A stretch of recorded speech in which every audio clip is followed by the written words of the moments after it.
नमस्कार सभी को दोस्तों। इस समय माघ मेले का समय चल रहा है और संगम की धरती पे आप कहीं भी जाएंगे ना तो आपको हर हर गंगे का उद्घोष सुनाई देगा। ऐसा भक्तिमय आलम हुआ है पूरे प्रयागराज में। लेकिन इसी बीच इन सारी आवाजों के ऊपर एक गाड़ी की दहाड़ सुनाई देती है और वो गाड़ी थी सतुआ बाबा उर्फ संतोष दास की नई पोर्शे 911 टर्बो की। अब बाबा जी की 4.5 करोड़ की गाड़ी जब माघ मेले में पहुंचती है तो वहां पे मौजूद लोगों की आंखें फटी की फटी रह जाती हैं।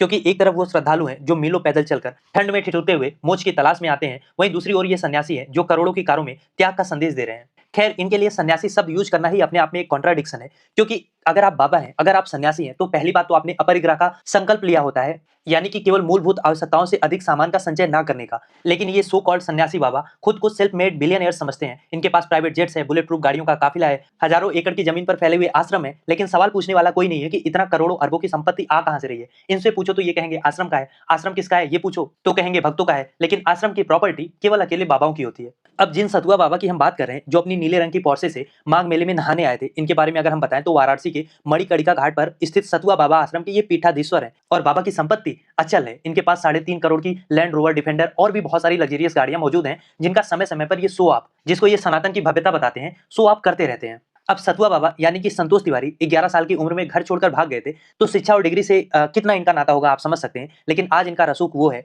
कि बड़े बड़े नौकरशाह से लेकर राजनेता इनके आगे नतमस्तक होते हैं। और इस लिस्ट में सतुआ बाबा अकेले नहीं है। भारत में बाबाओं का कॉर्पोरेट कल्चर नया भी नहीं है, लेकिन जिस स्केल पे ये आज के समय में चल रहा है वो चिंताजनक है। धीरेन्द्र शास्त्री से लेकर अनिरुद्धाचार्य तक सबकी अपनी अपनी यूएसपी है, सबकी अपनी अपनी सेलिंग पॉइंट है। कोई पर्ची निकालकर भविष्य बता के करोड़ों कमा रहा है, कोई भोजन की थाली पर प्रवचन दे रहा है। लेकिन इन सबके बीच में कॉमन क्या है? लग्जरी, विलासिता। और विडंबना ये है कि समाज का जो सबसे पिछड़ा वर्ग है, दलित, पिछड़े, आदिवासी, जो 5 किलो के अनाज के लिए लाइन पे लगते हैं, इन बाबाओं के चमत्कार के जाल में सबसे ज्यादा फंसते हैं। ये बाबा उन्हें पुनर्जन्म, कर्मफल, स्वर्ग की लालच देकर उनकी जो मेहनत की कमाई है उसे दक्षिणा के रूप में वसूल लेते हैं। और ये एक ऐसा बिजनेस मॉडल है जहां पे ग्राहक यानी कि भक्त खुद अपनी मर्जी से लुटने के लिए आता है और बदले में बाबा के पैरों पर अपनी नाक भी रगड़ता है। यानी आप कह सकते हैं ये शोषण का एक नया सोफिस्टिकेटेड रूप है। और पॉलिटिकल कनेक्शन इनका इतना गाढ़ा है कि किसी जांच एजेंसी की हिम्मत नहीं होती है कि इनकी जो संपत्ति है या सोर्स ऑफ इनकम है उसकी कभी जांच हो जाए। अब सतुआ बाबा 4 करोड़ की गाड़ी से चल रहे हैं तो इसमें ईंधन के रूप में केवल पेट्रोल थोड़ी लग रहा है। उन करोड़ों गरीब लोगों की अटूट श्रद्धा, उनकी अज्ञानता, जिन्होंने अपनी बुनियादी जरूरतें अपनी छोटी सी कमाई में से कुछ पैसा काट कर